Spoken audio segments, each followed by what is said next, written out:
institucional. Está con nosotros Miguel Ángel Rodríguez Mackey, exministro de Relaciones Exteriores y un experto en temas internacionales. Seguidores de Jair Bolsonaro, cuando Bolsonaro está en Estados Unidos lavándose las manos, más o menos, ¿no?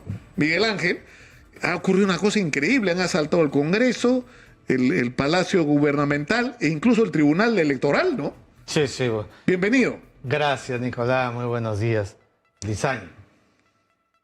Condenable. Trogloditas, tan trogloditas como los que asaltaron el Capitolio. Bueno, muy malos ejemplos para la democracia en la región. Un escenario que no debe repetirse. Y digo, no debe repetirse porque ya sabemos la fuerza que tienen las imágenes, las redes y los medios. Cuidado con eso. Los trabajos de inteligencia deben interactuar en la región. Esto es muy importante, Nicolás. Lo que hemos visto es un acto de intolerancia absoluta. Sabemos, tú sabes mi posición sobre el presidente Luis Ignacio Lula da Silva, etcétera, pero es un presidente elegido por el pueblo y es un acto soberano, ungido como tal, y por eso has visto la respuesta de los jefes de Estado, los presidentes de la región, prácticamente todos al unísono, como Fuente Ovejuna, todos a una, porque se trata de solventar y salvar la democracia. Entonces, eso no se puede repetir, tenemos que condenarlo, eso es barbarie. La barbarie, fuera, dentro del Perú, ya hablaremos también, todo eso, en verdad, es la negación del orden. Cuando no hay orden, cuando no hay reglas, entonces se producen estos procesos y hay que ponerle coto. ¿Cómo se pone coto? Con carácter. Y el carácter se pone con la Constitución en la mano, con la ley, etcétera. En el caso de Brasil, para seguir hablando de ellos, y que no se vuelva a repetir. No, pero, no ¿qué vas a hacer? Porque ya han declarado, entiendo, algo equivalente a lo que sería nuestro estado de emergencia. Sí. En Brasilia. Sí. Porque eso está desbordado, no son 3, 4, son miles de personas. No, yo lo que creo es que es la consecuencia, primero, de un proceso inicial. El presidente Luis Ignacio Lula da Silva tiene pocos días del gobierno, entonces quieren dejar una huella, un impacto de lo que ha sido la desazón por haber perdido las elecciones, lo cual está muy mal, porque hay que saber ganar y hay que saber perder. Y Jair Bolsonaro y su gente no ha sabido perder, tenemos que decirlo. Y entonces, claro, todo esto supone entonces que haya una acción policíaca. Y si se va de las manos como que estamos viendo, entonces que se produzca la acción militar como corresponde, respetando los cánones de la ley y el debido proceso y el derecho. Pero la pregunta es, los militares, estamos viendo las imágenes, sí, para los que nos escuchan en la radio, las imágenes son impresionantes. Son impresionantes, son miles de personas tomando estos locales públicos. ¿Eso qué es? ¿Plan Alto es eso? Eso es Plan Alto. Plan Alto, ¿no? Sí. Es increíble. Pero ya sé que vas a preguntarme, Nicolás. ¿Las Fuerzas Armadas? Sí, ya sé que ¿van a intervenir o no van a intervenir? Y seguramente me vas a preguntar, como otros buenos periodistas, que si están o no preparadas las Fuerzas Armadas para intervenir y para actuar. Y eso, en verdad, Nicolás, conoces también mi lectura sobre eso. Hay toda una leyenda que ha creado el marco caviar en el Perú, por ejemplo, para hablar de nuestro país, ¿no? De creer que las Fuerzas Armadas no están preparadas, por el amor de Dios. Están preparadas para eso y para muchas cosas más. Precisamente es que estamos en un régimen de excepción, lo que está pasando en Brasilia, que es un estado federativo. Régimen de excepción, como dice la Constitución peruana, supone que quien tiene el control debe ser las Fuerzas Armadas. Aquí en el Perú, en el régimen de excepción, también lo tiene la Policía Nacional. Y eso no está bien, pues. ¿Y por qué no lo hacen? Porque falta carácter, porque tienen miedo, etcétera, etcétera, que vaya a pasar. No va a pasar nada. Las Fuerzas Armadas deben actuar como lo vienen haciendo siempre, pegados al derecho y pegados a la ley. ¿Cómo es que se produce el acto legítimo, el acto coercitivo y el acto coactivo? Si no es acaso con fuerza. Y la fuerza no para atacar, sino para defender. Mira el concepto. Yo les digo a los militares, perdóname, yo siempre les digo a los militares en las clases, ustedes no están formados para la guerra, para atacar, no.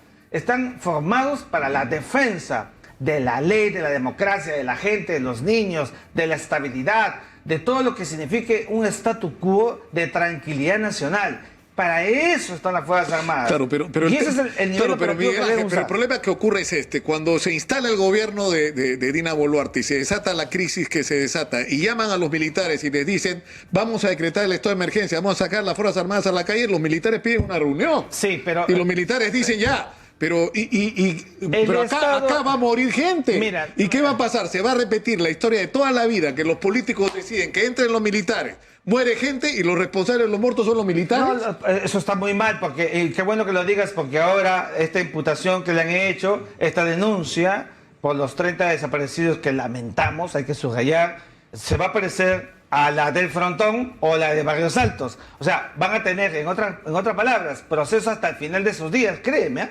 O sea, sí, claro. Ya van a tener proceso hasta el final de su día. La presidenta, el señor Otárola y creo que Pedro Angulo también, no sé. Lo más probable es que ellos se libren y los que terminen siendo perseguidos, como ha ocurrido en las últimas décadas en el Perú, son los militares y los policías. Quiero llegar a lo siguiente. En el Perú, el estado de excepción por estado de emergencia es chicha. ¿Por qué chicha? Porque no se hace con carácter. Por ejemplo, en un estado de emergencia, ¿qué cosa está suspendido? ¿No es acaso están suspendidas las reuniones? Entonces, reuniones, protestas, salidas, eso no puede haber en un estado de emergencia. Entonces, prima facie, en primer lugar, la propia autoridad gubernamental, la Presidenta de la República, no define el carácter de un estado de emergencia. Yo he escuchado a su ministro de Defensa aquí, muy bien, muy locuaz, hablando exactamente, pero la naturaleza del estado de emergencia es que debe serlo en la forma y en el fondo. Sin embargo, hay manifestaciones. Claro. Acuérdate, perdóname, lo de la Policía Nacional que iba a salir a las calles, etcétera.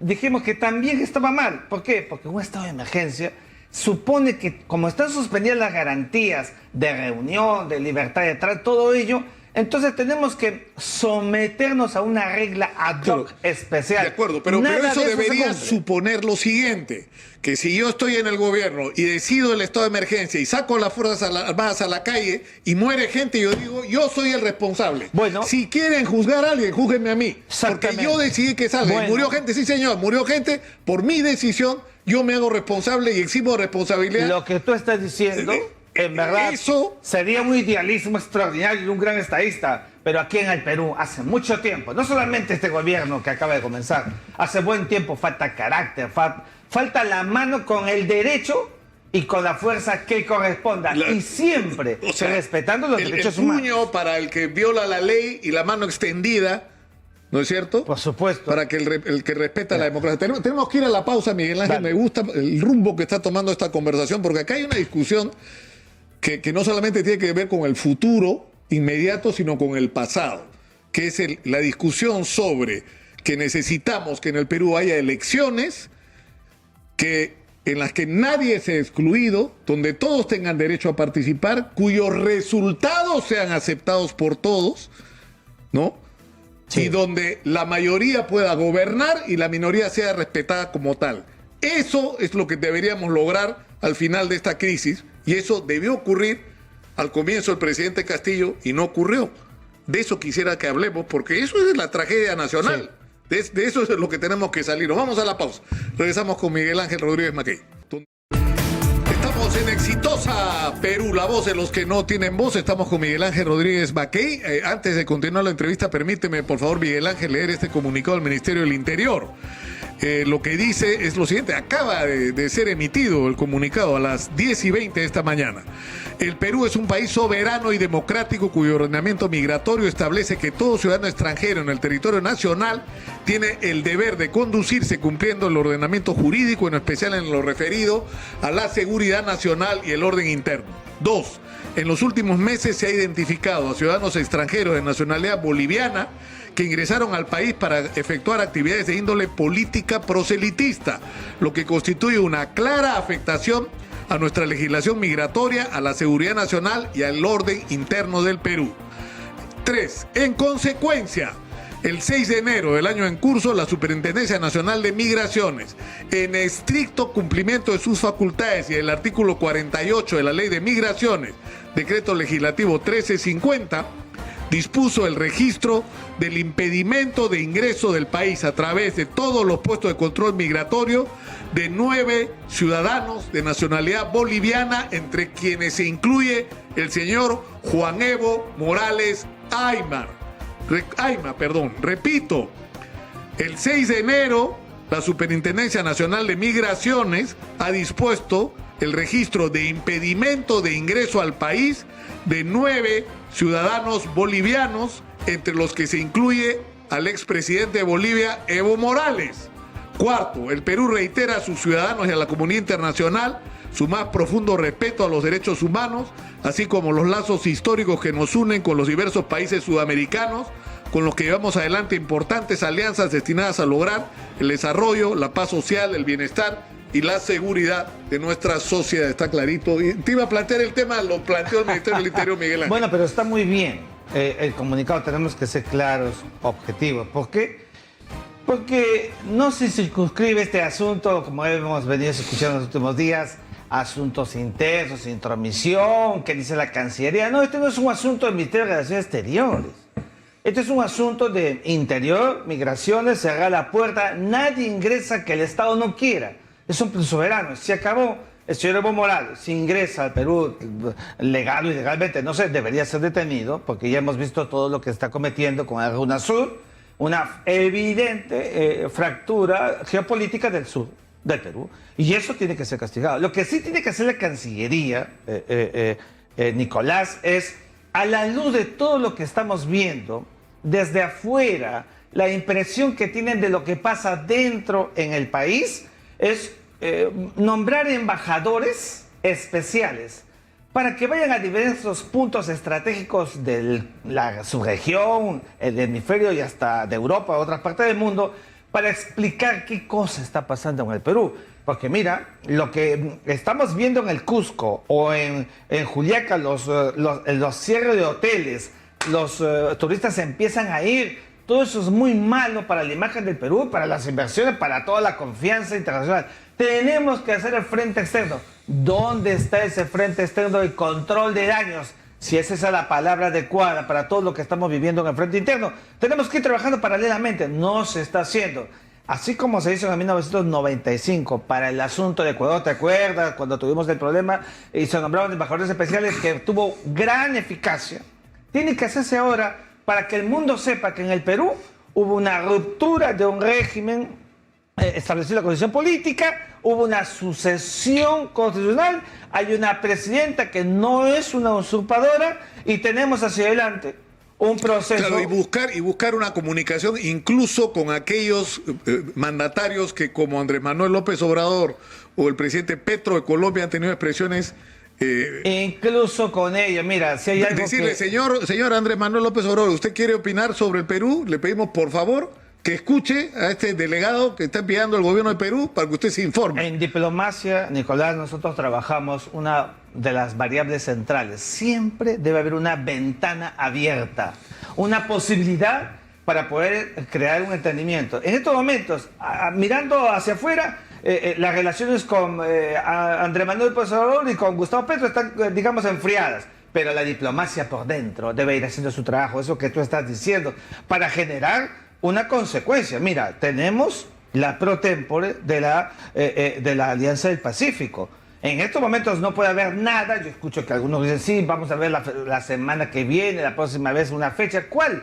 Si hasta ahora el presidente de México, que nos tiene que entregar, la considera usurpadora a la presidenta del Perú. Entonces, esas cosas tenemos que trabajar duro y parejo por el frente diplomático, teniendo buenos diplomáticos interretables, sino que no les dan las oportunidades que estamos esperando para tejer o retejer las relaciones, y entonces a partir de ahí podamos en verdad encontrar esa luz al final del túnel que requiere nuestra vida internacional, Nicolás. No, lo que es increíble es que México, que fue el gran interlocutor en muchas situaciones de crisis, ahora necesitamos un interlocutor para poder entendernos con el presidente de México, que no entiende lo que está pasando en el Perú. Así es. Pero lo más importante, que a mí me parece asombroso, ¿no? Porque es la negación de una tradición de la diplomacia mexicana, no intervención, respeto a la soberanía. Esa ha sido principio.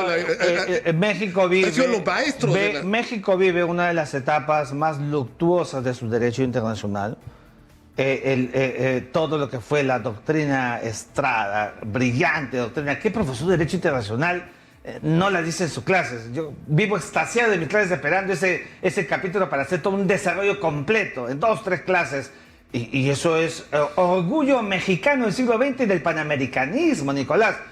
Bueno, el presidente AMLO lo ha tirado al suelo, tenemos que decirlo como corresponde. Y entonces, claro, frente a esta crisis provocada por un derecho internacional manoseado por México, que dio tanto ejemplo en el siglo XX, nosotros que también tenemos tradición, ojo, Javier Pérez de Cuellar, Víctor Andrés Belaúnde, Alberto Ulloa Sotomayor, Carlos García Bedoya, Gonzalo Fernández Puyol, Juan Miguel Bácula, y puedo proseguir, Arturo García, etcétera, etcétera, pues tenemos que hacer lo nuestro para también recobrar ese espacio de prestigio que en el tiempo hemos ido perdiendo por volver a nuestra diplomacia reactiva y no creativa, que era lo que se esperaba. Para terminar, y regresando a lo de Brasil, ¿qué es lo que pasa en Brasil? Lo que pasó en algún momento en Estados Unidos con el asalto al Capitolio, el desconocimiento por parte de quienes pierden una elección del resultado de la elección. Es decir, que las elecciones valen cuando yo gano, pero si pierdo no vale.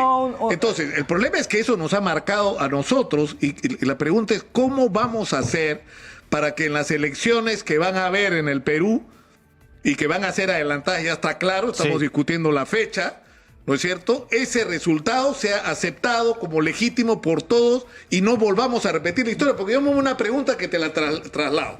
Ahora, la oposición radical a Castillo se está entendiendo con Dina Boluarte, que era militante antes que Pedro Castillo de Perú Libre, que suscribió una ideología comunista, que hablaba de la Asamblea Constituyente un día sí y el otro también. Es decir, y te has podido entender con Dina Boluarte. Yo me pregunto, ¿qué hubiera pasado? ¿Qué hubiera pasado si cuando Pedro Castillo gana las elecciones dice Cerrón no va a ser ni portero de mi gobierno? Y llama a Rafael López Aliaga, a Hernando de Soto, a políticos de centro para buscar un entendimiento y un gobierno, digamos, que no sea un gobierno de Perú Libre. La respuesta que recibe es: ha habido trampa en las elecciones, ha habido fraude y te vamos a vacar. Bueno, Castillo da la vuelta y se abraza de Cerrón para que lo salve. Ya, yo te digo, tal vez no hubiéramos impedido que robe, porque vamos a hablar bien en crudo. No hubiéramos impedido que robe, pero no hubiéramos vivido este desmadre. Bueno, desmadre que hemos vivido 1 año y medio. Hubiéramos tenido otro escenario, y ahí méteme en ese paquete, porque cuando yo llego acepto ir a la Cancillería era porque creí lo que me dijeron, el ensanchamiento del gabinete, que tanto le decían que no hay cuadros, y que podrían ser, esa es la palabra adecuada, etcétera, y no se produjo. Ese escenario no hemos tenido, lamentablemente. Por eso es que ahora esta consecuencia, mirando el proceso electoral, no debe producir reformas, Nicolás. No estamos en un tiempo para reformas. Yo escucho y veo todas las que quieren hacer que se haga con el nuevo Congreso de la República, para que tenga empoderamiento. Para que tenga legitimidad. Legitimidad. Y esto no lo vamos a ver ahora. ¿Qué debe hacer la Presidenta de la República? Ella misma, que se puso un letrero aquí, permíteme decirlo: soy presidente de la transición, que nunca debió hacerlo. Debió ser: soy presidente de la República y gobierno hasta el 2026 como consecuencia de un proceso en el Perú. Bueno, por haberlo hecho ahora, tendrá ella que dedicarse ad hoc exclusivamente a un proceso electoral que asegure lo que tú dices. Y esa conciencia colectiva para aceptar supone, y allí sí, medios de comunicación, instituciones tutelares de la República, Fuerzas Armadas que han actuado impecables, etcétera, universidades, todos, tomar conciencia de lo que significa un proceso. De lo contrario, vamos en verdad, Nicolás, a desbordar y quedarnos como lo que no debe ser el Perú, una republiqueta. Somos un país con 200 años de vida republicana que se merece algo distinto. Pero para eso hay que actuar primero con carácter, que es muy importante. No hay carácter. Si lo hubiera, no tendríamos este proceso. No se está viendo en verdad todavía un gobierno que tenga un solo discurso. No se define. Esa indefinición es lo que está produciendo estas manifestaciones, que en muchos casos pueden ser legítimas, pero ya sabemos que entre ellos hay quienes subvierten hay quienes se camuflan y son terroristas, no todos, unos cuantos, pero lamentablemente hacen y provocan y generan todos estos desmanes que supone que debe actuar la autoridad como corresponde. Mientras no haya eso, el libreto está allí provocando y generando estos desbordes que estamos viendo todos los días. Miguel Ángel, te agradezco muchísimo por estar con nosotros esta mañana. Miguel Ángel Gracias. Rodríguez Mackey ha estado con nosotros y nos vamos a...